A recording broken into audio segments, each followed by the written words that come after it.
નમસ્કાર વિદ્યાર્થી મિત્રો, ફોકસ લાઈવમાં આપ સૌનું હાર્દિક સ્વાગત છે। વિદ્યાર્થી મિત્રો, આજથી આપણે પીવાયક્યુ સિરીઝની શરૂઆત કરવા જઈ રહ્યા છીએ। પીવાયક્યુ એટલે પ્રીવિયસ યરના ક્વેશ્ચન્સ। આ પીવાયક્યુનું મહત્વ એ છે કે કોઈ પણ પરીક્ષાને જાણવા માટે સૌથી મોટું જો કોઈ હથિયાર હોય તો એ છે પીવાયક્યુ। પીવાયક્યુથી જે તે પરીક્ષાના નેચરને, એના સ્વભાવને, એના ચારિત્રને આપણે સમજી શકીએ છીએ। તો જીપીએસસી માટે આપણી પાસે ઘણા બધા સવાલો આપણી પાસે ઉપલબ્ધ છે ઓલરેડી, પરંતુ એનું ડિટેલ એક્સપ્લેનેશન લગભગ એનો અભાવ જોવા મળે છે। તો એક પ્રયત્ન મેં કર્યો છે કે એનું વ્યવસ્થિત એક્સપ્લેનેશન આપવામાં આવે અને થીમ બેઝ આગળ વધવામાં આવે કે ક્યાંથી સવાલો પૂછાય છે અને વારંવાર રિપીટ ક્યાંથી થાય છે। જે સવાલો રિપીટ થાય છે, જે એરિયામાંથી રિપીટ થાય છે, આપણે એને ઇન્ક્લુડ કરીએ છીએ। જે ખૂણા ખાચરાવાળા સવાલો જે છે, જ્યાં ફરીવાર પૂછવાની સંભાવના જે છે, એનો પણ સમાવેશ મેં કર્યો છે। ખાલી જીપીએસસીના જ સવાલો નથી લીધા, સાથે સાથે મેં વિવિધ પ્રકારની સ્ટેટ પીસીએસના સવાલોને પણ મેં ઇન્ક્લુડ કર્યા છે। 7-8 જેટલી સ્ટેટ પીસીએસ હિન્દી બેલ્ટની જે પરીક્ષાઓ પૂછાય છે ત્યાંથી મેં સવાલો લીધા છે અને યુપીએસસીના પણ સવાલો મેં લીધા છે। મેક્સિમમ સવાલો પણ આપણી જીપીએસસીના છે। તો દરેક સબ્જેક્ટમાં એક થીમ બેઝ સવાલો આવતા હોય છે। કોઈક એની નિશ્ચિત થીમ હોય છે, એરિયા હોય છે, વિસ્તાર હોય છે, ત્યાંથી સવાલો પડતા હોય છે। તો હિસ્ટ્રીમાં મેં ગોત્યા છે 5 વિસ્તારો, ક્ષેત્ર જ્યાંથી સવાલો મેક્સિમમ પડી રહ્યા છે। તો આજે આપણે એને સમજવાની કોશિશ કરીએ કે એવા 5 કયા વિસ્તાર જે છે, ક્ષેત્ર છે, થીમ છે, ત્યાંથી સવાલો આવે છે। તો મિત્રો 5 થીમ તમારે લોકો ખાસ યાદ રાખવાની છે જ્યાંથી સવાલો આવે છે હિસ્ટ્રીમાંથી। તો સૌથી પહેલાં તમારે લોકો યાદ રાખવાનું છે હિસ્ટ્રીમાંથી જે સવાલો આવે છે એમાં આર્ટ એન્ડ કલ્ચરમાંથી મેક્સિમમ સવાલો આવી રહ્યા છે। ત્યાર પછી બીજું જે છે અગત્યનું એ છે ધર્મ। ત્યાર પછી ત્રીજું અગત્યનું છે વ્યક્તિત્વમાંથી સવાલો આવી રહ્યા છે। ચોથું જે છે લોકેશન બેઝ એટલે કે સ્થળ આધારિત સવાલો બની રહ્યા છે। કઈ જગ્યાએ કયું સ્થળ આવ્યું છે એના સવાલો આવી રહ્યા છે। અને જે પાંચમું સૌથી અગત્યનું જે છે એ કેરેક્ટરિસ્ટિક્સ એટલે કે લાક્ષણિકતાઓમાંથી સવાલો આવી રહ્યા છે। લાક્ષણિકતાઓમાંથી તો આપણે આ થીમ બેઝ આપણે આગળ વધવાના છે કે તમારા લોકો હિસ્ટ્રી આખામાં પહેલા એ જોવાનું છે કે કયો એરિયા જે છે ત્યાંથી સવાલો બની રહ્યા છે। એની સાથે સાથે આપણે આ જ રીતે આગળ નથી વધવાના, સાથે સાથે આપણે એ પણ જોવાનું છે કે ઓકે થીમ બેઝ તો આગળ વધીએ છીએ, પરંતુ જે સિલેબસ જે છે એમાં એક ટોપિક જે છે એ ટોપિક બેઝ પણ આપણે ખ્યાલ હોવો જોઈએ કે આ ચેપ્ટરમાંથી કયા સવાલ આવી રહ્યા છે। ધારો કે આજનો આપણો પહેલો ટોપિક જે છે પ્રાચીન ભારતના ઇતિહાસથી શરૂઆત કરી છે, તો સિંધુ ખીણની સભ્યતાથી આપણે શરૂઆત કરવાની છે। તો સિંધુ ખીણની સભ્યતામાંથી પણ અમુક નિશ્ચિત એરિયા જે છે ત્યાંથી સવાલો આવે છે, જેમ કે કળા અને સ્થાપત્યમાંથી સવાલો આવી રહ્યા છે। કલા અને સ્થાપત્યમાંથી પણ મુહરો ઉપરથી મેક્સિમમ સવાલો આવે છે। સૌથી પ્રથમ સવાલ જે છે એ મેં રાજસ્થાન પીસીએસમાંથી લીધો છે, કારણ કે બેઝિક જે છે મેં વાત કરી પ્રમાણે કે માત્ર ને માત્ર જીપીએસસીના જ સવાલો નથી, બીજી સ્ટેટ પીસીએસના પણ મને અગત્યના લાગે છે સવાલો ઇન્ક્લુડ કર્યા છે, જે આવનારી પરીક્ષામાં પૂછાવાની સંભાવના જ છે, અથવા તો એના આધારે આપણે ધીમે ધીમે આગળ વધી શકીએ છીએ, આપણું અન્ડરસ્ટેન્ડિંગ વધુ ઇમ્પ્રૂવ કરી શકીએ છીએ। તો જ્યારે ઉપર કંઈક યલોમાં મેં લખ્યું છે ત્યારે સમજી લેવાનું કે બીજી સ્ટેટ પીસીએસમાંથી છે, અથવા તો જો ના લખ્યું હોય તો તમારે સમજવાનું છે તો આપણી જીપીએસસીના જ સવાલો છે। એના માટે સૌથી પહેલાં ક્લેરિફિકેશન, ત્યાર પછી આપણે શરૂઆત કરીએ કે સૌપ્રથમ લેખન કળાની શરૂઆત નીચેનામાંથી કઈ સભ્યતામાંથી થઈ? આ સૌથી પ્રથમ સવાલ છે। મિત્રો, આ વસ્તુને સમજવા માટે આપણે સમજવું પડશે કે વિશ્વની 4 શહેરી સભ્યતાઓ કઈ કઈ છે।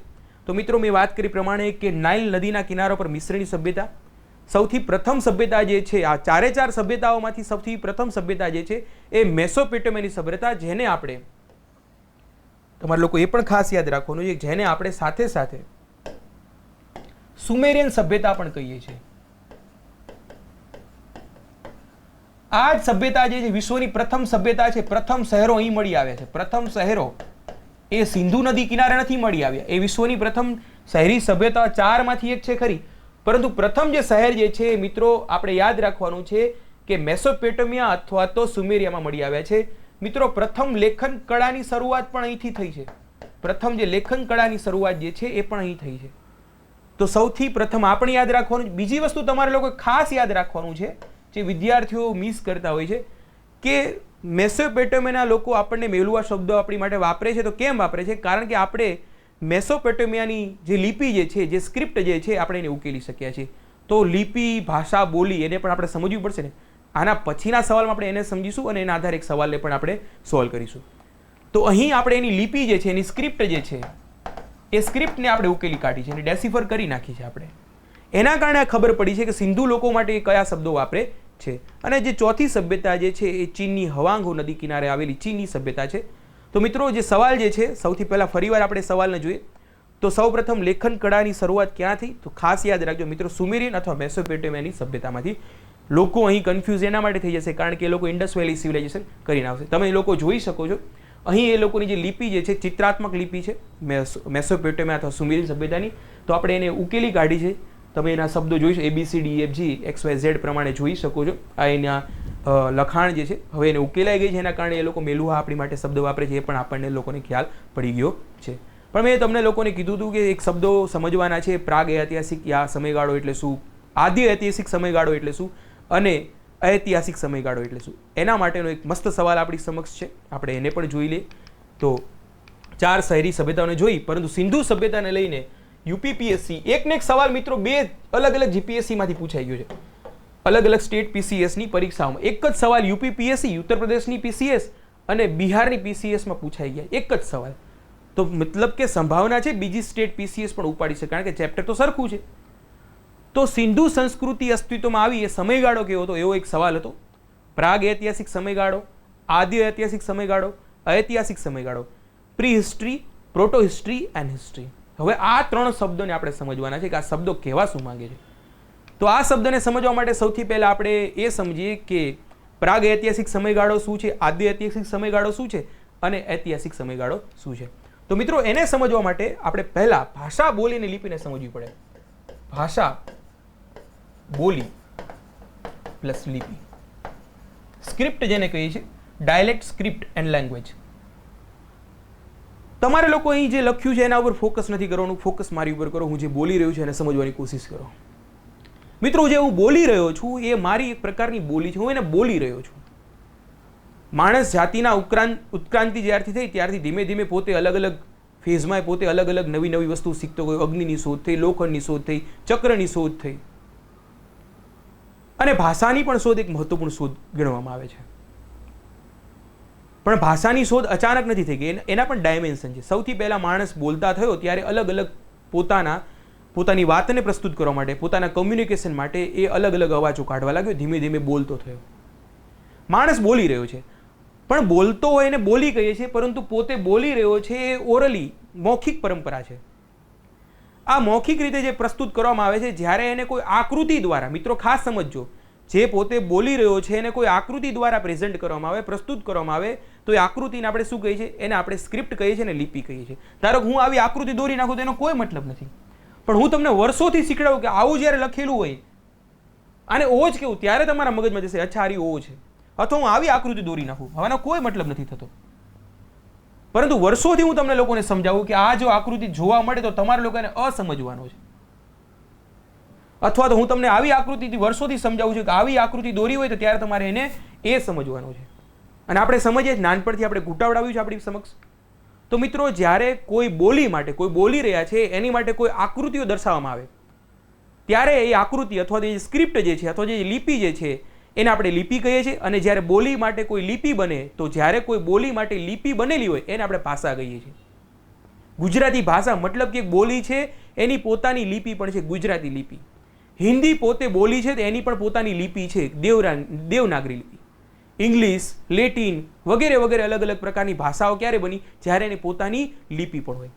ધારો કે હું પોતે કાઠિયાવાડી છું, તો કાઠિયાવાડી પ્રકારની બોલી છે, પણ એની કોઈ પોતાની લિપિ નથી. ગુજરાતી લિપિ વાપરે છે, અલગ વસ્તુ છે, પરંતુ એની પોતાની કોઈ લિપિ નથી. તો એ બોલી થઈ. એક ભાષાની અલગ અલગ બોલીઓ બની શકે છે. પછી સુરતી, તો સુરતી એક પ્રકારની બોલી છે, એની કોઈ લિપિ નથી. તો અલગ અલગ પ્રકારની સામાન્ય અર્થ તમે લોકોને સમજવા માટે કે આપણે એને સમજવાનું છે કે ભાષા, બોલી અને લિપિ શું છે. તો ભાષા લખેલું હોય ત્યારે તમારા મનમાં ક્લિયર થશે કે અચ્છા ભાષાનો અર્થ છે કે એમાં લિપિ ક્યાંક ને ક્યાંક હશે. એ સમજાવવા માટે આખી ચર્ચાઓ કરી રહ્યો છું. મેહોણી જે છે, તો મેહોણી શું છે? આપણે એને ભાષા નથી કહેતા, મેહોણી ભાષાની, મેહોણી બોલી કહીએ છીએ. મહેસાણા વાળા લોકોની બોલી, એને મેહોણી કહેવાય કે નથી ખબર, પરંતુ બોલીએ છીએ આપણે. ચરોતરી છે, સુરતી છે, તો આ બધું શું છે? એ પ્રકારની બોલીઓ છે. તો બોલી જ્યારે હોય અને એની જ્યારે લિપિ બને ત્યારે એને ભાષા કહીએ છીએ. આ સામાન્ય અર્થ તમારે સમજવાનો છે કે જ્યારે બોલી માટે કોઈ લિપિ હોય એને મોટા અર્થમાં, બહુ બૃહદ અર્થમાં વાત કરું છું, કોમન સેન્સના અર્થમાં, ત્યારે આપણે એને ભાષા કહીએ છીએ.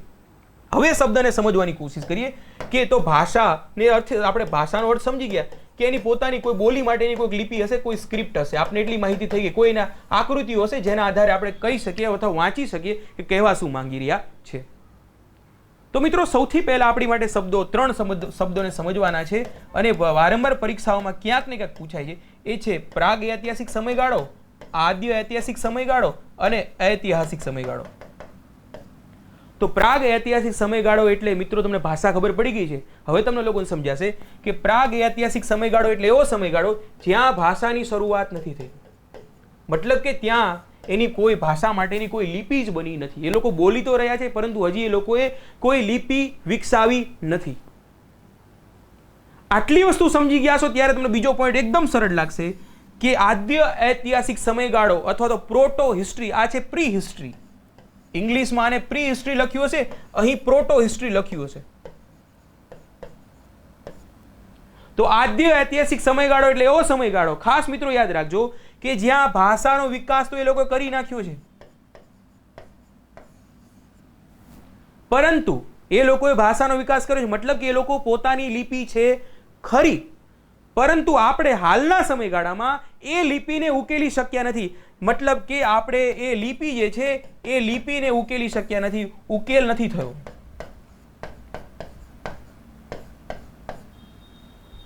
અને ત્રીજું જે છે ઐતિહાસિક સમયગાળો એટલે એવો સમયગાળો કે જ્યાં લિપિ હવે પછી લિપિ ઉકેલાઈ ગઈ છે. જે સ્ક્રિપ્ટ જે છે જેને આપણે લિપિ કહીએ છીએ એ સ્ક્રિપ્ટ જે છે એને આપણે ડેસિફર કરી નાખી છે, આપણે એને ઉકેલી કાઢી છે. ધારો કે મૌર્ય સમયગાળામાં અશોકના જે શિલાલેખો જે છે એ શિલાલેખોને જેમ્સ પ્રિન્સેપ દ્વારા ઉકેલી નાખવામાં આવ્યા. જે બ્રાહ્મી લિપિ જે છે એને જેમ્સ પ્રિન્સેપે વાંચી કાઢી કે અચ્છા આનો કહેવાનો મતલબ આ છે. તો આપણે એને શું કહીશું? આપણે એને ઐતિહાસિક સમયગાળો કહીશું. પરંતુ સિંધુ ખીણની સભ્યતા તો એની લિપિને આપણે ઉકેલી શકીએ છીએ? ના, નથી ઉકેલી શકીએ. તો આપણે એને કહીશું કે બેઝિકલી આ આદ્ય ઐતિહાસિક સમયગાળો છે. અને એના પહેલાનો સમયગાળો કે જ્યારે કોઈ પણ પ્રકારની લિપિનું ડેવલપમેન્ટ નથી જોવા મળ્યું, કોઈ લિપિ જ અસ્તિત્વમાં નથી, તો આપણે એને પ્રાગ ઐતિહાસિક સમયગાળો કહીએ છીએ. મિત્રો ફરીવાર યાદ રાખજો, પ્રાગ ઐતિહાસિક સમયગાળો એટલે એવો સમયગાળો જ્યારે ભાષાની શરૂઆત નથી થઈ, મતલબ કે લિપિ હજી ડેવલપ નથી થઈ.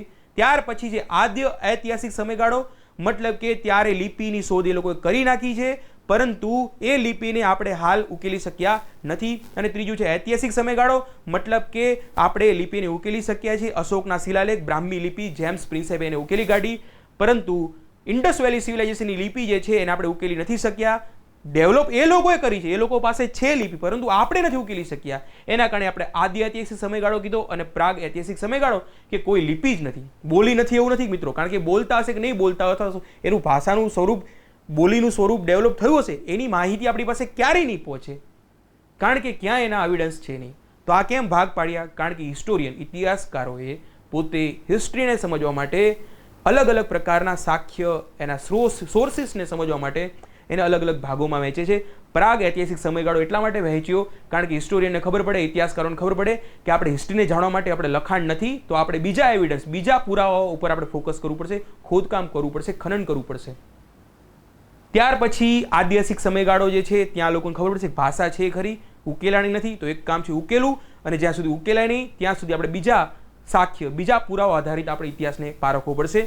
ઐતિહાસિક સમયગાળામાં બેઝિકલી જોશે કે ભાષાનું સ્વરૂપ આપણે જાણીએ છીએ તો વાંચીએ અને જાણીએ કે એ લોકો શું કહેવા માંગે છે, એમાં સત્યતા કેટલી છે એની તપાસ અલગ રીતે થશે. આ ઇતિહાસને જાણવા માટે ઇતિહાસકારોએ પોતે એના ડાયમેન્શન કવર કર્યા છે. આટલી વસ્તુ ખબર પડી જશે તો ધીમે ધીમે આપણે આગળ વધીએ. તો મિત્રો સવાલ જોઈએ, આપણી જીપીએસસીમાં જ પૂછાયેલો સવાલ જે છે એને આપણે જોઈએ કયા પ્રકારનો સવાલ પૂછાણો છે. તો સૌથી પહેલા આપણે સવાલ હતો સિંધુ ખીણની સંસ્કૃતિમાંથી, તો કયા સમયગાળામાં અસ્તિત્વમાં છે? તો આદ્ય ઐતિહાસિક સમયગાળો એટલે પ્રોટો હિસ્ટ્રીમાંથી. કેમ? કારણ કે આપણી પાસે સિંધુ ખીણની સભ્યતામાં મિત્રો સ્ક્રિપ્ટ છે, લિપિ છે, પરંતુ આપણે એને ઉકેલી શક્યા નથી. તો આટલી વસ્તુ તમારે લોકો ખાસ યાદ રાખવાની છે. પ્રાગ ઐતિહાસિક સમયગાળો, ભાષાનો વિકાસ પહેલાનો સમયગાળો. આદ્ય ઐતિહાસિક સમયગાળો મતલબ કે ભાષાનું ડેવલપમેન્ટ થઈ ગયું છે પરંતુ આપણે ઉકેલી શક્યા નથી. ત્યાર પછી ઐતિહાસિક સમયગાળો એટલે કે આપણે એ ભાષા જે છે એને ઉકેલી કાઢ્યા છે. એટલું વસ્તુ તમારે લોકોએ ખાસ યાદ રાખવાનું છે. તો આ ત્રણ શબ્દો સાથે સાથે ભાષા, બોલી અને લિપિ ત્રણેયના અર્થ પણ તમને લોકોને સમજાઈ ગયું છે એવી આશા રાખું છું. ધીમે ધીમે આપણે આગળ વધીએ. મેં વાત કરી પ્રમાણે કે સૌથી વધુ સવાલો ઇન્ડસ વેલી સિવિલાઇઝેશનમાંથી, સિંધુ ખીણની સભ્યતામાંથી ક્યાંથી પડે છે એને પણ સમજવાના છે. તો મિત્રો સૌથી વધુ સવાલો મેં વાત કરી પ્રમાણે કે કલા અને સ્થાપત્યમાંથી ને સ્થળોમાંથી પૂછે છે.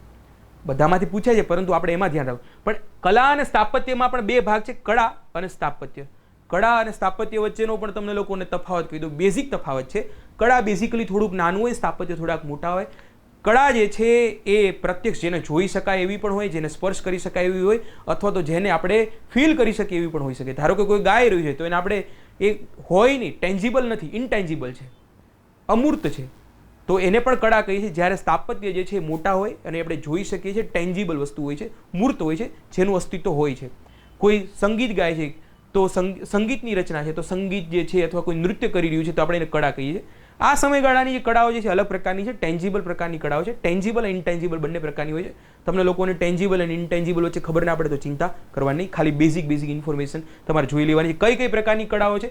તો મોહરો છે, કાંસ્ય પ્રતિમાઓ છે, ટેરાકોટા છે, એટલે પકવેલી માટીમાંથી જે મૂર્તિઓ બનાવે એને ટેરાકોટા કહેવામાં આવે છે. એ પણ ખાસ યાદ રાખજો. પાષાણની મૂર્તિઓ મતલબ કે પથ્થરની મૂર્તિઓ, બે પ્રકારના પથ્થરો ઉપયોગ થાય છે.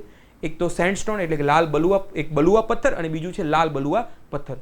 મૃદભાંડ, વાસણો, આભૂષણો, રમકડા બધાને જોવાના છે આપણે એક એકને, પણ સૌથી વધુ અગત્યનું છે મોહરો. એક મુલાયમ પથ્થર હોય છે જેને સેલખડીનો પથ્થર કહેવામાં આવે છે. એ સેલખડીના પથ્થરમાંથી મોહરોનું નિર્માણ થતું હોય છે.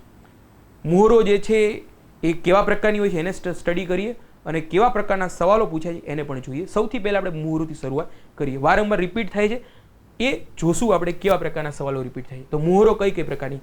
પશુપતિની મોહરો તમે જોઈ શકો છો. અલગ અલગ પ્રાણીઓ જે છે જોઈ શકો છો, કેવા પ્રકારના પ્રાણીઓ છે. હાથી છે, વાઘ છે, ગેંડો છે, તો આ પ્રકારના એનિમલ્સ છે. તો સૌથી વધુ સવાલો જે પૂછાય છે એ છે કે કેવા પ્રકારના પ્રાણીઓથી સિંધુ ખીણની સભ્યતાના લોકો પરિચિત હતા, અથવા તો જે એમની મોહરો પ્રાપ્ત થઈ છે, સીલ પ્રાપ્ત થઈ છે, એમાં કયા પ્રાણીઓના પુરાવા આપણને મળે છે. બે પ્રકારના સવાલો છે. એ લોકો કયા પ્રાણીથી પરિચિત હતા, બીજું કે એ લોકો મોહરો પર કયા પ્રકારના પ્રાણીઓને આલેખિત કર્યા છે, અંકિત કર્યા છે. બંને શબ્દને સમજો મિત્રો, કારણ કે અહીં થોડું કન્ફ્યુઝન થશે. સવાલ એટલો, મોહરો બધાએ વાંચી છે, વાંચવાનું બધાને ફાવે છે, પરંતુ કઈ રીતે જોવું એ લોકોને ખબર નથી પડતી. એ તમને લોકોને દર્શાવવા માંગીશ. એક મોહરોમાંથી તમને લોકોને અલગ અલગ ડાયમેન્શન તમને બતાવવાનું છું કે એક મોહરોમાંથી કેવી રીતે સવાલો બની રહ્યા છે.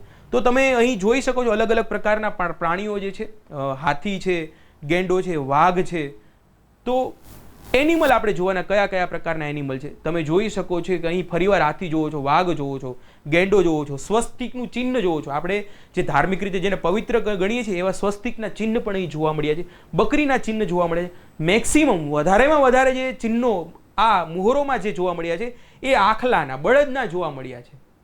હવે સમજો અહીં બળદ જોવા મળ્યા છે, પરંતુ સાથે સાથે અહીં એક પણ મોહર એવી નથી. શેના નથી મળ્યા એ પણ સવાલ છે. એક પણ મોહર એવી નથી કે જ્યાં ગાયની મોહરો પ્રાપ્ત થઈ હોય. મતલબ કે ગાય હજી પવિત્ર થઈ નથી. ગાય પવિત્ર થશે વૈદિક સમયગાળામાં, અને કેમ થશે એ પણ સમજાવીશ. ગાય પવિત્ર કેમ થાય છે, ચોખા પવિત્ર કેમ થાય છે, એ બધું હિસ્ટોરિકલ અને ઇકોનોમિકલ રીતે આધારિત બધું વિભાજન થતું હોય છે. અહીં ગાયનું આલેખન થયું નથી. મતલબ કે ગાય હશે કે નહીં હોય? મિત્રો ગાય હશે, કારણ કે આખલો છે તો ગાય તો હોવાની, બળદ છે તો ગાય તો હશે જ તે. તો ગાય છે ખરી, એના એવિડન્સ મળ્યા છે, પરંતુ મોહરો પર ગાય નથી. ખાસ યાદ રાખજો મિત્રો. બીજું કે તમે મોહરોમાં ઘોડા જે છે, ઘોડાની મોહરો પણ પ્રાપ્ત થઈ નથી. ઘોડાના અવશેષો સિંધુ ખીણની સભ્યતામાં પ્રાપ્ત થયા છે. શબ્દને ખાસ યાદ રાખજો. અમુકના અવશેષો જ નથી પ્રાપ્ત થયા અને અમુકના મોહરો પર અવશેષો નથી. ધારો ગાય છે તો ગાયના મોહરો પર અવશેષો નથી. ખાસ યાદ રાખજો. ઘોડા જે છે, ઘોડાના મોહરો પર અવશેષો નથી. બાકી સિંધુ ખીણના જે ખનન થયા છે ત્યાં આપણે ઘોડાના અવશેષ મળ્યા છે સૂરકોટડામાંથી, ગાયના અવશેષ પણ મળ્યા છે, પરંતુ સિંહના અવશેષ નથી મળ્યા. આ કેમ બોલી રહ્યો છું? કારણ કે આ પ્રકારના પ્રાણીઓમાંથી સવાલો પૂછી રહ્યા છે અને વારંવાર પૂછી રહ્યા છે. એક વખત નહીં, વારંવાર પૂછી રહ્યા છે. અને એક ખાલી જીપીએસસી વાળા નહીં, દરેક અલગ અલગ સ્ટેટ પીસીએસ વાળા ઇન્ક્લુડિંગ યુપીએસસી વાળા પણ આ સવાલ પૂછી રહ્યા છે. તો આપણને એટલી ખબર પડી કે મોહરો ને જે છે એના ચિત્રો જે છે એને જોવાના. યુનિકોર્ન એટલે એક સિંગવાળો એક પ્રાણી જે છે, કાલ્પનિક પ્રાણી છે, એના પણ આપણને જોવા મળ્યા છે. એના પણ છે એક, એટલે કાલ્પનિક પ્રાણીની પણ અહીં મૂર્તિઓ, એની આકૃતિઓ અહીં ચિહ્નિત કરવામાં આવી છે. મોટા ભાગે ચોરસ છે, અમુક વાર ગોળ પણ છે મોહરો, અમુક વાર લંબચોરસ પણ છે. એક બાજુ આકૃતિ હોય છે, બીજી બાજુ લખાણ હોય છે. અહીં એક સાઈડમાં બંને હોય છે. ધારો કે આકૃતિ પણ છે, લખાણ પણ છે.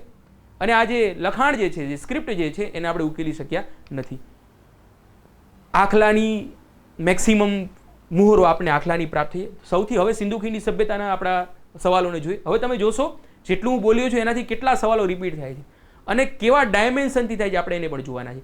તો મિત્રો સવાલ જે છે સિંધુ ખીણની સભ્યતામાં મેક્સિમમ કઈ મુહરો પ્રાપ્ત થઈ છે? તો મિત્રો ખાસ યાદ રાખવાનું છે આંકડો અથવા તો જેને આપણે બળદ કહીએ છીએ એના મુહરો મેક્સિમમ પ્રાપ્ત થઈ તમે જોઈ શકો છો. તો આ સવાલ એકદમ નોર્મલ છે. વાઘની મુહરો પ્રાપ્ત થઈ છે, યસ થઈ છે. ગેંડાની પણ થઈ છે. આ પણ યાદ રાખવાનું કે મુહરો પ્રાપ્ત મેક્સિમમ સવાલ પૂછે. પ્રશ્નોની પ્રકૃતિ અલગ અલગ છે. એક પ્રશ્ન એવો છે કે એમાંથી નીચેના પ્રશ્નો જે આપ્યા છે, નીચેના જે જવાબો આપ્યા છે એમાં બેસ્ટ રિફ્લેક્ટ શું થઈ રહ્યું છે, સૌથી ઉચિત જવાબ કયો લાગી રહ્યો છે. એટલે મિત્રો ક્યારે પ્રશ્ન અઘરો નથી હોતો. ખરેખર પૂછું છું, કહું છું તમને લોકોને કે પ્રશ્ન ક્યારે અઘરો નથી હોતો. અઘરા હોય છે એના ઓપ્શન, એના જે જવાબો આપ્યા છે અઘરા હોય છે. હવે તમને અહીં એવું વિચિત્ર પ્રાણી આવે, ઝીબ્રા લખી દીધું તો તમને લોકોને ખબર કે આ તો નહીં હોય, પણ નજીકના આન્સરો તમને જવાબો આપશે. તમને એનાકોન્ડા કીધું તમને ખબર છે નહીં આવે, કારણ કે એનાકોન્ડા જે છે એ એમેઝોનના જંગલોમાં મળે, ઝીબ્રા જે આફ્રિકામાં જોવા મળે અહીં નહીં જોવા મળતા હોય. નજીકના ઓપ્શન આપે છે એના કારણે કન્ફ્યુઝ થઈ જાઓ છો. તો એ કન્ફ્યુઝ એ લોકો કેટલી ટેકનિક યુઝ કરે છે આપણે એ જોવાનું. જવાબ તો મળી રહેશે મિત્રો, હું આપવાનો પણ છું, એક્સપ્લેનેશન પણ આપી રહ્યો છું, પરંતુ પ્રશ્નોને કેવી રીતે સમજવા જોઈએ. આ વારંવાર જીપીએસસીની પ્રિલિમ કેમ લોકો થઈ રહ્યા? કારણ કે એ લોકો એના નેચર, એના ચારિત્રને સમજી ગયા છે. તો આપણે એના ચરિત્રને સમજવાનું છે મિત્રો. બીજું જોઈએ હવે મિત્રો, આની સાથે સાથે મેં સૌથી પહેલું તમને બતાવ્યું તો પશુપતિની મૂર્તિ જે છે, પશુપતિની સીલ જે છે, મૂર્તિની સીલ એટલે મુહરો આવડી નાનકડી હોય, સેલખડી મુલાયમ પથ્થરમાંથી બનાવેલી હોય. મતલબ કે ઘણા બધા સીલ જે છે, મુહરો જે છે ક્ષીણ પણ થઈ ગઈ છે. તો પશુપતિ જેને આપણે આદિ શિવ પણ કહીએ છીએ, મતલબ કે વૈદિક સમયગાળો આવ્યો એના પહેલા પણ ક્યાંક શિવની પૂજા થતી હશે, કોઈક યોગીની પૂજા થતી હોય એવા આપણી પાસે પુરાવો છે. મતલબ કે આપણે જે આર્યો છીએ, આર્યો આવ્યા એ પહેલા પણ ભારતમાં આદિ શિવ અથવા જે આપણે પશુપતિ જેને કહીએ છીએ એની પૂજા થતી હોય. સ્વસ્તિક પણ ભારતમાં હોય છે ખરું એ સમયગાળામાં. તો મિત્રો હવે સવાલ જો આપણે મુહરોના દ્રશ્યોને જોઈને, મતલબ કે ફોટોઝ જોઈને કેટલા સવાલને સોલ્વ કરી શકીએ એ જોઈએ છે. તો બીજો સવાલ આપણે જોઈએ ખાસ. બીજો સવાલ શું છે કે બીજો સવાલ છે કે સિંધુ મહોરો ઉપર નીચેનામાંથી યોગાસનની મુદ્રામાં કોણ છે? મિત્રો તીર્થંકર એટલે કે જૈન ધર્મ સાથે સંબંધિત. આ તો જવાબ નહીં આવે. બુદ્ધ તો હજી પાછળ આવશે, હજી બહાર છે એ લોકોની. ઉપરના પૈકી એક પણ નહીં, મતલબ કે એ પણ નહીં આવે, પરંતુ પશુપતિ જે છે એ સાચો જવાબ છે. તો મિત્રો આ પ્રકારનું નોર્મલ સવાલો છે, કારણ કે આપણે પીવાયક્યુને આપણે સમજ્યા છીએ. ત્યાર પછી મિત્રો હવે રમત ચાલુ થઈ. મિત્રો મેં તમને લોકોને બોલી જ ગયો છું, પરંતુ રમત ચાલુ થઈ ગઈ. હવે યુપીએસસીમાં સવાલ આવ્યો હતો 2001માં આવેલો છે કે નીચેનામાંથી કયા પ્રાણી હડપ્પન સંસ્કૃતિની સીલ અને ટેરાકોટા શું છે આગળ સમજાવીશ, પણ સીલ એટલે કે એને મુહરો યાદ રાખો તમે લોકો, એમાં દર્શાવવામાં આવ્યું ન હતું. મિત્રો મેં તમને લોકોને સીલ બતાવ્યું, એમાં ખાસ કરીને પશુપતિની સીલ તમે જોઈ. જો પ્રશ્ન રિપીટ થઈ ગયો, પણ અલગ રીતે રિપીટ, મતલબ કે તમે એ વાંચ્યું હશે, એને એક્સપ્લેનેશન વાંચ્યું છે, તો એના જવાબ વાંચી નહીં, એને તમે એનું વિસ્તૃત સમજૂતી લીધી હશે ને તો તમને જવાબ આવડે. શું છે? બહુ નોર્મલ છે, પરંતુ આ સવાલ લાગે અત્યારે નોર્મલ છે, પરંતુ જ્યારે સવાલ પૂછાણો હશે અથવા ફરીવાર પૂછાય તો અઘરો બની જાય. શું છે સવાલ? કે નીચેનામાંથી કયા પ્રાણી હડપ્પન સંસ્કૃતિમાં જોવા નથી મળ્યું? સીલ ઉપર, એની મુહરો ઉપર નથી જોવા મળ્યું. મિત્રો હાથી જોયું આપણે, તો શું છે એ નહીં આમ જોવાનું. આપને યાદ છે? હા, હાથી મને યાદ આવે તો હાથી ઉપર યસ, હાથી તો છે. ગેંડો તો છે, આ ગેંડાના પણ જોવા મળ્યા છે, અને વાઘ. આ ત્રણ મિત્રો, આ ત્રણે ક્યાં જોવા મળ્યા ખબર છે તમને લોકોને? અલગ અલગ આ લોકોની સીલ્સ પણ છે, મતલબ કે આ લોકોની અલગ અલગ મુહરો તો ઉપલબ્ધ છે, પરંતુ તમે પશુપતિની મુહરને વ્યવસ્થિત સમજી હશે ને તો તમને ત્રણે પ્રાણી જોવા મળશે. તો તમે કહી દેશો કે અચ્છા હા, ગાયની મુહર પ્રાપ્ત નથી થઈ. બાકી કન્ફ્યુઝન એવું થશે, કેવા ફસાશો કે મનમાં ત્યારે પરીક્ષાઓમાં એવો જ સવાલ થાય, આપણી પાસે 56 સેકન્ડ હોય ત્યારે શું સવાલ થાય કે આપણે આખલો જોવા મળે છે, બળદ જોવા મળે છે, મતલબ કે ગાય હશે, ગાય છે, ગાયની મુહરો પ્રાપ્ત નથી થઈ. મિત્રો ખાસ યાદ રાખજો, ગાયની મુહરો પ્રાપ્ત, કારણ કે ગાય ત્યારે પવિત્ર નથી. ગાય પવિત્ર થશે વૈદિક સમયગાળામાં. કેમ થશે એ પણ સમજાવીશ. ચોખા જે છે જેને આપણે અક્ષત કહીએ છીએ, વર્ણ તૂટેલો ચોખ્ખો જેને અક્ષત કહીએ છીએ, એ પવિત્ર કેમ થશે એ પણ તમને લોકોને સમજાવીશ. ક્યારે? વૈદિક સમયગાળામાં. આપણે હિસ્ટ્રીમાં બહુ ડિટેલમાં તો નથી જઈ શકતા, જેટલા સવાલો ઉપર જ ચાલીએ છીએ, તો અમુક એની સીમાઓ છે, પરંતુ એ સીમાઓના આધારે ધીમે ધીમે આપણે સોલ્યુશન તો કરી નાખશું. મિત્રો જે પીવાયક્યુ લઈ રહ્યું છે એનું પણ તમને લોકોને કારણ કહી દઉં કે હું આપણી ગાંધીનગરમાં જે સારી ઇન્સ્ટિટ્યૂટ આપણે જેને ગણીએ છીએ, બધી સંસ્થાઓમાં મેં મોટાભાગની સંસ્થાઓમાં ઇતિહાસ ભણાવ્યું છે. છોકરાઓ સ્ટુડન્ટ સાથે ઇન્ટરેક્શન કરીને મને એમની અલગ અલગ સમસ્યાઓ ખબર પડી કે એ લોકોને સમજવામાં ક્યાં તકલીફ પડી રહી છે, અને આધારે જ મને એવું થયું કે કોઈ સિરીઝની શરૂઆત કરું તો પીવાયક્યુની શરૂઆત કરવી બેસ્ટ રહેશે. તો આને તમે દિલથી સમજવાની કોશિશ કરજો, કે કારણ કે પ્રિલિમ એકદમ આસાન વસ્તુ છે, બહુ અઘરી વસ્તુ નથી. લોકોએ બહુ ભ્રમ પેદા કર્યો છે. એક વખત જો પ્રિલિમ તમારા મનમાં એનો ફંડા ક્લિયર થઈ જશે તો ફરીવાર પ્રિલિમ માટે વાંચવાની પણ જરૂર નહીં પડે. એ લખીને આપું છું, ગેરંટી આપું છું. તો જોઈએ આપણે આગળ. હજી એક સવાલ યુપીપીએસસી અને છત્તીસગઢનો એક પીસીએસનો સવાલ છે, એ સિમિલર છે, એના કારણે પછી આપણે આગળ વધીએ. તો મિત્રો સવાલ છે, મોહરો પર કયા પ્રાણીને દર્શાવવામાં નથી આવ્યો? ફરીવાર પેટર્ન જો સરખી જ પેટર્ન કે નીચેનામાંથી કઈ મોહરો પ્રાણી નથી દર્શાવવામાં આવ્યો? મિત્રો એલિફન્ટ જોઈ લીધો? હા જોઈ લીધો, હા જોયો છે. બળદ તો મેક્સિમમ તો બળદ છે. સિંહ, ઘેટા પણ આપણે જોઈ લીધા. ઘોડો, હોર્સ જે છે, ઘોડા આપણને હજી બેઝિકલી ઘોડાના અવશેષો મળ્યા છે સૂરકોટડામાંથી, પરંતુ એની સીલ ઉપલબ્ધ થઈ નથી, એની મોહરો આપણને ઉપલબ્ધ નથી, મતલબ કે આ નહીં આવે. મિત્રો યાદ રાખજો, શેના અવશેષો પ્રાપ્ત, બે પ્રકારના સવાલો છે. એક સવાલ આવે છે જેના અવશેષો પ્રાપ્ત નથી થયા, અને બીજો સવાલ છે કે મોહરો ઉપર નથી. તો ગાય મોહરો ઉપર નથી, ઘોડાઓ મોહરો ઉપર નથી, અને ઘોડાઓ જે છે એ સિંધુ ખીણની સંસ્કૃતિના લોકોએ ઘોડાને એટલા બધા પરિચિત નથી હોતા, એ પણ સાચી વસ્તુ છે. એને વ્યવસ્થિત પરિચિત તો થાય છે વૈદિક લોકો દ્વારા, પરંતુ સિંધુ ખીણની સંસ્કૃતિમાં ઘોડાના અવશેષો ક્યાંક ક્યાંક મળ્યા છે ખરા. ખાસ કરીને એના માટે સૌથી બેસ્ટ એક્ઝામ્પલ છે સૂરકોટડામાંથી, પરંતુ એની સીલ તો છે જ નહીં.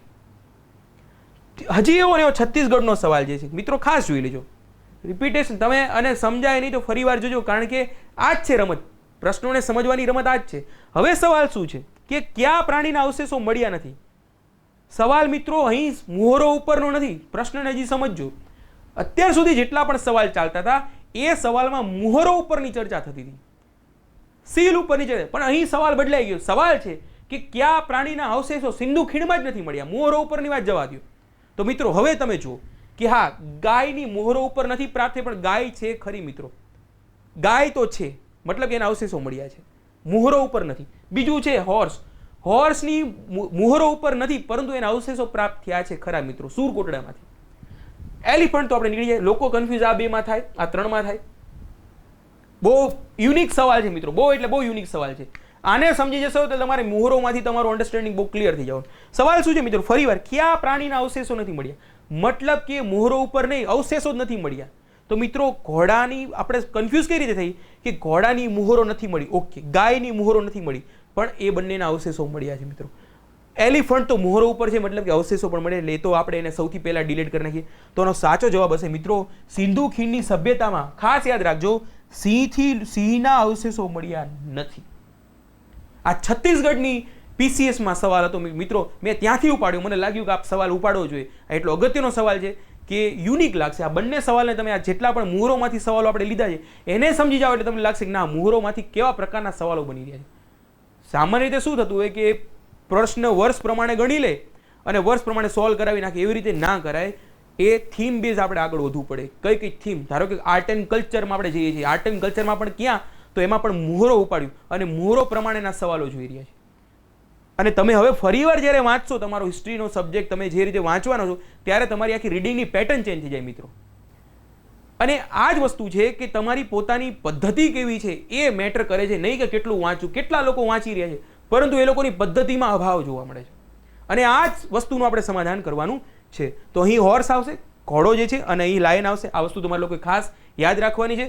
તો મિત્રો ફરીવાર મોહરોને જોઈ લઈએ કે હાથી, ગેંડા, વાઘ, હરણ, ઘેટા, બકરા વગેરેની મોહરો મળી છે, પરંતુ શેની નથી મળી મિત્રો? મોહરો શેની નથી મળી? તો મિત્રો યાદ રાખવાનું, ઘોડાની મોહરો નથી મળી. ખાસ યાદ રાખજો કે મોહરોમાં કોની નથી મળી. જો હવે તમને લોકોને પાછું સમજાઈ જશે કહેવા શું માંગ્યું આખો. તો મિત્રો ઘોડા જે છે, ઘોડાની મોહરો નથી પ્રાપ્ત થઈ, ના નથી મળી, મોહરોની ચર્ચા છે. ત્યાર પછી તમને લોકોને ખબર છે ગાયની મોહરો પ્રાપ્ત નથી થઈ, પણ અવશેષો મળ્યા છે ખરા? અવશેષો, હા, અવશેષો તો પ્રાપ્ત થયા છે, અવશેષો મળી ગયા છે, પરંતુ અવશેષ પણ, અને જ્યારે સિંહની વાત આવે તો સિંહની તો મોહરો તો વાત જવા દો, પરંતુ એના અવશેષ પણ નથી મળ્યા. અને વાઘની વાત આવે, જો પ્રાણી નજીકનું પ્રાણી તમને લોકોને કહી રહ્યું છું, તો વાઘની મોહરો પણ મળી છે ને અવશેષો પણ પ્રાપ્ત થઈ ગયા છે. તો વાંચતી વખતે પોઝ લેવો પડે, એની માટે આપણે સમય આપવો પડે, ખાલી વાંચીને ના ચાલે, એને આપણે અન્ડરસ્ટેન્ડ કરવું પડે. જોઈએ મિત્રો, તો આ પ્રકારે આપણે ધીમે ધીમે આગળ વધીએ. મિત્રો એક સવાલ સિંધુ ખીણની સભ્યતાને લઈને શરૂઆતમાં રાજસ્થાન પીસીએસમાંથી એક સવાલ ઉપાડ્યો છે કે સિંધુ ખીણની સભ્યતા માટે ધારો કે સૌથી પ્રથમ જે શહેર મળે છે એ છે હડપ્પા. તમને લોકોને ખ્યાલ છે, તો એને ઇન્ક્લુડ કેવી રીતે કરી શકાય, કઈ રીતે, અને એ સવાલ વારંવાર પૂછાશે, તમે જોશો તો. તો સવાલ જે છે કે હડપ્પન સભ્યતાને મોહેંજો-દડોની શોધ થઈ તે પુરાતત્વીય ખનનના ડાયરેક્ટર કોણ હતા? આર્કિયોલોજીકલ સર્વે ઓફ ઇન્ડિયાના એ સમયગાળાના ડાયરેક્ટર કોણ હતા? તો મિત્રો એનો જવાબ છે સર જ્હોન માર્શલ વર્ષ 1902 થી વર્ષ 1928 સમયગાળામાં આર્કિયોલોજીકલ સર્વે ઓફ ઇન્ડિયાના ડાયરેક્ટર તરીકે સર જ્હોન માર્શલ હોય છે અને એમને જ પોતે મોહેંજો-દડો અને હડપ્પા શહેરની જે શોધ થાય છે એમાં મુખ્ય શ્રેય એક વ્યક્તિ જો ઉપર લેવલે જો જાય તો એ સર જ્હોન માર્શલને જાય છે. કેમ? કારણ કે સર જ્હોન માર્શલ હોય છે એમણે દયારામ શાહની નિમણૂક કરી હોય છે કે જાઓ તમે કે હડપ્પામાં કે ઈંટો મળી છે. એકચ્યુઅલી ઘટના એવી ઘટે છે કે હડપ્પા જે શહેર હાલનું જે છે એ શહેરમાં એ સમયગાળામાં રેલના પાટા નખાતા હોય. અંગ્રેજોના સમયગાળાની વાત છે, વર્ષ 1920ની આસપાસની ઘટના છે. તો રેલના પાટા નખાતા હોય છે તો ત્યાં ઈંટો નીકળે છે તો આજુબાજુના ગામવાળા બધા ઈંટો લઈ જાય છે. વિચાર કરો પાકિસ્તાન અત્યારે આવું છે તો એ સમયગાળામાં કેવું હશે? તો આજુબાજુના ગામમાં લોકો ઈંટો લઈ જાય છે. એ લોકોને 200-300 વર્ષ જૂની કોઈ ઇમારતોનું પડી ગઈ હશે ને એટલે ઈંટો લઈ જાય છે ને પોતે લઈ એનો ઘર-બર બનાવે ને બીજું કંઈક XYZ એક્ટિવિટીઝમાં પોતે યુઝ કરી નાખે છે. આ વાત ઉપર પહોંચે છે ત્યાં સુધીમાં ઘટના ઘટી ગઈ હોય છે અને એના કારણે શું થાય છે કે પોતે સર જ્હોન માર્શલ જે છે એ પોતે દયારામ શાહની નિમણૂક કરે છે. તમે જાઓ આ હડપ્પા અને મોહેંજો-દડો વિશે કંઈક સર્ચ કરો તો હડપ્પાની સર્ચ કરે છે. હડપ્પામાંથી આવું ઈંટો લઈ જવાથી ઘણું બધું હડપ્પાનો નાશ થઈ ગયો છે ખરો, પરંતુ મોહેંજો-દડો વિશે હજી ઈંટો મળી નથી, એટલી બધી નથી મળી. એટલે એટલા માટે હડપ્પા કરતાં મોહેંજો-દડો જે છે એ આપને વ્યવસ્થિત વધુ મળી આવે છે. કારણ કે હડપ્પામાં શું થાય છે, પ્રથમ શહેર હડપ્પા, પરંતુ ઈંટો લઈ ગયા હોય છે તો ઘણું બધું નાશ થઈ જાય છે. પરંતુ મોહેંજો-દડોમાં એવું થાય છે કે કોઈને ખબર નથી હોતી, એના કારણે બચી જાય છે. એના કારણે મોહેંજો-દડોમાંથી આપણને સારી સારી વસ્તુઓ પ્રાપ્ત થાય છે. હડપ્પામાં પણ થાય છે પણ એટલી બધી નહીં. તો પ્રથમ શહેર હડપ્પા, ત્યાર પછી મોહેંજો-દડો. એના કારણે સર જ્હોન માર્શલને આપણે સિંધુ ખીણની સભ્યતા માટે એમના યોગદાનને આપણે ભૂલી ના શકીએ. અંગ્રેજ છે પણ ઠીક છે, એક યોગદાન તો આપેલું છે. આટલી વસ્તુ મિત્રો આપણે યાદ રાખવાની છે. હવે મિત્રો બીજા સેશન, આજના સેશનમાં આપણે અહીં જ રાખીએ. બીજા સેશનમાં આપણે હિસ્ટ્રીના જે થીમ સમજાવવાની હતી કે આપણે આ રીતે આગળ વધવાના છે. તો મિત્રો આપણે આ જ રીતે હિસ્ટ્રીમાં ધીમે કરીને આખું હિસ્ટ્રી તમારું કમ્પ્લીટ થઈ જશે અલગ ડાયમેન્શન સાથે, અને કેવા પ્રકારના સવાલો પૂછે છે એની ચર્ચા કરીશું. સાથે સાથે ખાલી હિસ્ટ્રી જ નહીં, બીજા સબ્જેક્ટની પણ હું લઈને આવવાનો છું PYQની સિરીઝ. તો મિત્રો તમને લોકોને લેક્ચર ગમ્યો હોય તો લાઇક કરો, શેર કરો, સબસ્ક્રાઇબ કરો. ઇન શોર્ટ અમને મોટિવેશન આપો. Thank you very much.